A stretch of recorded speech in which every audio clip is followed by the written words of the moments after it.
দাউদ নবীর উপরে কোরআন নাজিল হয় নাই, দাউদ নবী কোরআনের জন্য মার খায় নাই। যে নবীর উপরে কোরআন নাজিল করেছি, যে নবী কোরআনের জন্য মার খেয়েছে, দাঁত শহীদ করেছে, মাথার হেলমেট ভেঙেছে, উহুদের প্রান্তরে রক্তক্ষরণ করেছে, ওই নবীর কণ্ঠ থেকে কোরআনের তেলাওয়াত শোনো, কেমন সুমধুর শোনা যায়।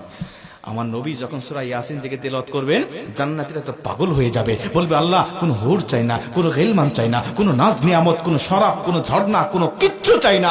আল্লাহ শুধু নবীর কণ্ঠে তেলাওয়াত শুনে জান্নাতে হাজার হাজার বছর আমরা কাটিয়ে দিতে চাই।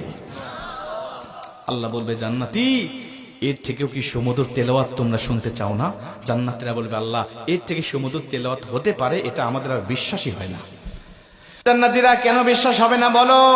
আমার নবীকে কণ্ঠ দিয়েছি আমি আল্লাহ নিজে, আমার দাউদকে কণ্ঠ দিয়েছি আমি আল্লাহ নিজে, কিন্তু আমার গলায় কত কণ্ঠ রেখে দিয়েছি জানো না? আমি আল্লাহ নিজের কণ্ঠকে ওজার করে এখন তোমাদেরকে সূরা রহমান থেকে তেলাওয়াত করে শোনাতে চাই। আমার আল্লাহ সেদিন কান দিবে।